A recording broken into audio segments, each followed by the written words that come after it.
ഡെമോയ് പോയിന്റിലേക്കാണ് പോകുന്നത്. ഇതൊരു വലിയ സറൗണ്ടിങ് ഏരിയയാണ്.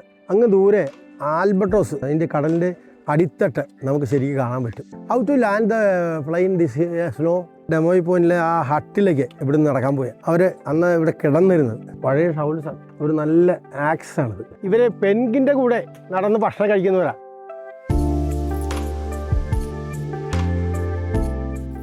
ഡെമോയ് പോയിന്റിലേക്കാണ് പോകുന്നത്. അങ്ങ് കാണുന്നൊരു ചെറിയ കപ്പൽ എന്ന് പറയാം, ബോട്ടുമെന്നും പറയാം. അത് ഡ്രഗ് പാസേജ് കഴിഞ്ഞ് കടന്നു പോകുന്നതാണ്. അത് ആലോചിക്കുമ്പോൾ നമുക്ക് ഭയങ്കരമായ ഒരു പേടി തോന്നും. കാരണം ഇതിൻ്റെ ആ വലിപ്പവും മറ്റു വല്ല വലിപ്പമായിട്ട് ഇത് വളരെ ചെറുതാണ്. ഇത് റഷ്യൻ കപ്പലാണ്.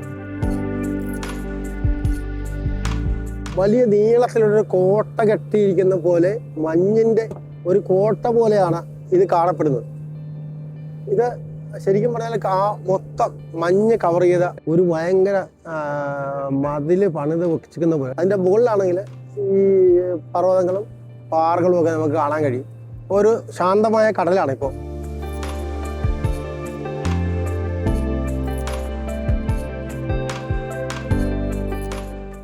ഞങ്ങളിപ്പോൾ ഡെമോയ് പോയിന്റിലേക്ക് അടുത്തുകൊണ്ടിരിക്കുക.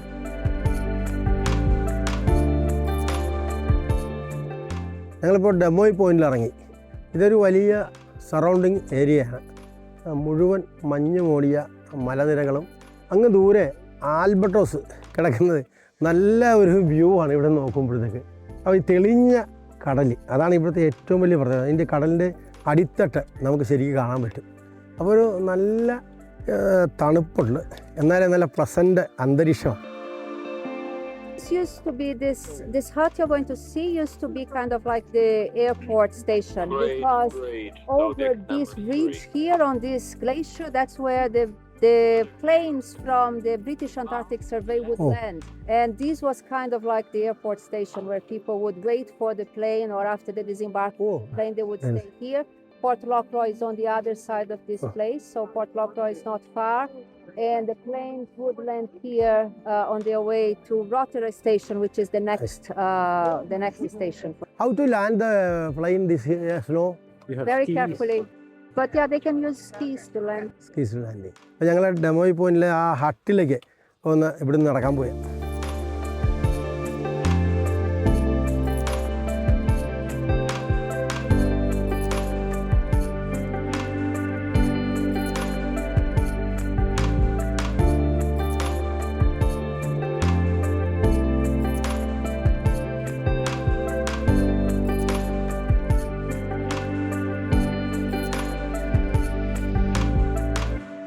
ഈ ഡെമോയ് പോയിൻ്റ് ഒരു ചരിത്രപരമായ അല്പം പ്രാധാന്യമുള്ളൊരു ഹട്ടാണിത്. ഇത് 1942 ഇവിടുത്തെ വേറൊരു ഏരിയയിലുള്ള ബ്രിട്ടീഷ് നാവിഗേഷനും മറ്റ് അവരുടെ കമ്മ്യൂണിക്കേഷനും കൈകാര്യം ചെയ്യുന്നത് പോർട്ട് ലോക്രോയിലാണ്. അതുമായിട്ട് ഒരു കണക്റ്റിംഗ് പോയിൻ്റായിട്ടാണ് 1942 ഇത് ആരംഭിച്ചത്. പ്രത്യേകിച്ച് ഇവിടെ അന്ന് ഈ പ്ലെയിൻ കണക്ഷൻ, നമ്മളിപ്പോൾ നോക്കുമ്പോൾ ഈ മഞ്ഞിൽ എങ്ങനെ ഈ പ്ലെയിൻ വന്ന് ഇറങ്ങുമെന്നൊക്കെ അത്ഭുതപ്പെടും. പക്ഷേ കൂടുതലും സീ പ്ലെയിനുകളാണ്.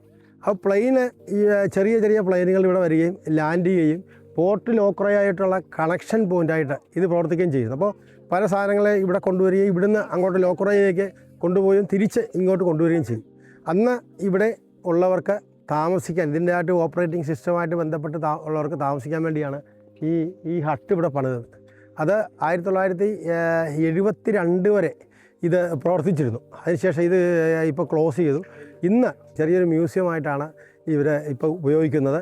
ഇതിൻ്റെ അകത്ത് അന്നത്തെ കാലത്ത് അവർ ജീവിച്ചിരുന്ന, അവർക്ക് ആവശ്യമായ എല്ലാ കാര്യങ്ങളും എന്തൊക്കെയാണോ അതെല്ലാം അതുപോലെ അവർ കാണിച്ചിട്ടുണ്ട്. അതിനകത്ത് ഒരു സമയം 12 പേർക്ക് മാത്രമേ അകത്തേക്ക് പ്രവേശിക്കാൻ പറ്റുകയുള്ളൂ. അപ്പോൾ എന്തായാലും ഒരു ഇൻട്രസ്റ്റിംഗ് ആയിട്ടുള്ള ഒരു ചെറിയ ചരിത്രമാണ് ഡെമോയ് പോയിൻ്റിലുള്ളത്.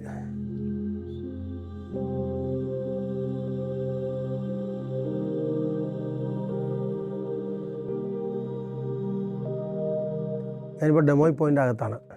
ഈ ചെറിയ ഹട്ടിൻ്റെ അകത്ത് അന്നത്തെ കാലത്ത് ഇവിടെ ഉണ്ടായിരുന്നവർ, ഇതിൽ വർക്ക് ചെയ്യുന്നവർ എങ്ങനെ ജീവിച്ചിരുന്നു എന്നത് ശരിക്കും വെളിവാക്കുന്ന രീതിയിലാണ് ഈ പ്രത്യേക അറേഞ്ച്മെൻറ്റ്. അന്ന് അവർ ഉപയോഗിച്ചിരുന്ന ഭക്ഷണ സാധനങ്ങൾ, കപ്പ്, അതുപോലെ തന്നെ ഈ സ്റ്റൗവും മണ്ണെണ്ണയൊക്കെ ഉപയോഗിക്കുന്നത്, വെള്ളം വൈനുമൊക്കെ സ്റ്റോർ ചെയ്ത സ്ഥലങ്ങൾ, അതുപോലെ ഓരോ കണ്ടെയ്നേഴ്സ് ചെറുത്, ഓരോ ഭക്ഷണം എങ്ങനെയൊക്കെ കൈകാര്യം ചെയ്യുന്നത്. പിന്നെ അന്നുണ്ടായിരുന്ന ബുക്സ്, പിന്നെ ഇതിൻ്റെ അകത്ത് അവർക്ക് മഞ്ഞിലൂടെ നടക്കുന്നതിനും മറ്റ് സഞ്ചരിക്കുന്നതിനും വേണ്ടിയുള്ള ഉപകരണങ്ങൾ, അതുമായി ബന്ധപ്പെട്ടുള്ള ഒട്ടനവധി കാര്യങ്ങൾ അന്നത്തെ കാലത്ത് 40 കാലഘട്ടത്തിൽ ഇവിടെ ഉണ്ടായിരുന്ന. ഇതിപ്പോൾ അവർ അന്ന് ഇവിടെ കിടന്നിരുന്നത്.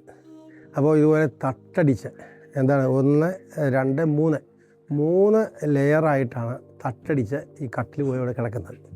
ഇത്രയും സൗകര്യങ്ങൾ ഇതെല്ലാം പലക വെച്ച് ആണ് ഉണ്ടാക്കിയിരിക്കുന്നത്. അന്ന് അവർ ധരിച്ചിരുന്ന ആ വസ്ത്രങ്ങൾ, ഈ മഞ്ഞിൽ നിന്ന് പ്രിവെൻറ്റ് ചെയ്യാൻ വേണ്ടി ധരിച്ചിരുന്ന വസ്ത്രങ്ങൾ ഇവിടെയുണ്ട്.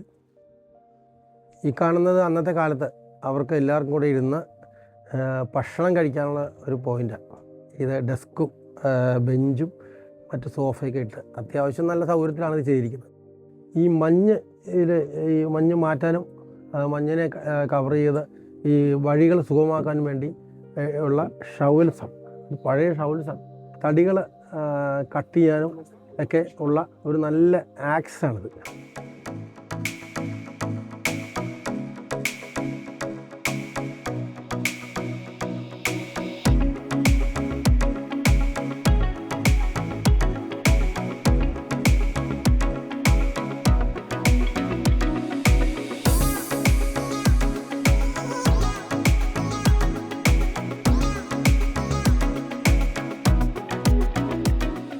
ഇവിടെ നിന്ന് നമ്മൾ ഈ കടലിലേക്ക് നോക്കുമ്പോൾ ഈ ചുറ്റുമുള്ള മഞ്ഞു മലകളുടെ മാർത്തട്ടിൽ മയങ്ങിക്കിടക്കുന്ന ഒരു നീല തടാകം പോലെയാണ് ഇത് കാണപ്പെടുന്നത്.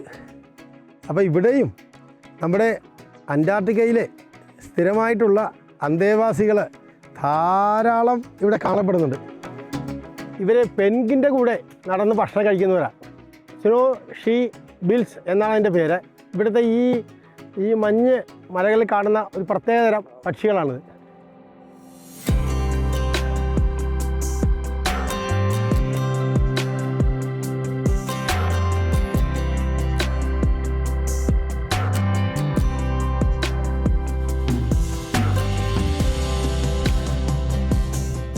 ഞങ്ങൾ തിരിച്ചു പോകുമ്പോൾ ഈ വെള്ളത്തിൽ ഇറങ്ങി കിടക്കുന്ന വലിയൊരു ഗ്ലേഷ്യറുണ്ട്. ഏതാണ്ട് ശരിക്കും പറഞ്ഞാൽ ഒരു തിമിംഗലത്തെ പോലെ, കാരണം തിമിംഗലത്തിൻ്റെ മുതുകിന് കൂന് പോലെയാണ്. പല പല ഷെയ്പ്പുകളിലാണ് ഇത് കാണപ്പെടുന്നത്.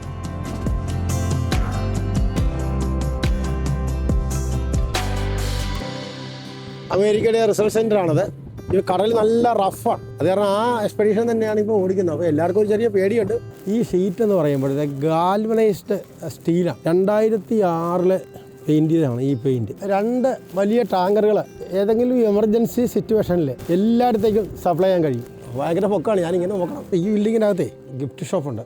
തൊപ്പി മേടിച്ചു മെമ്മറോളായിട്ട്. ഇവിടെ വരുന്നവർ അവരുടെ പാസ്പോർട്ടിൽ സീല് കൊണ്ട് സ്റ്റാമ്പ് ചെയ്യാറുണ്ട്. ഏത് അന്റാർട്ടിക്കൻ റിസർച്ച് സ്റ്റേഷനിലും അങ്ങനെയാണ് ഇവരുടെ നിയമം.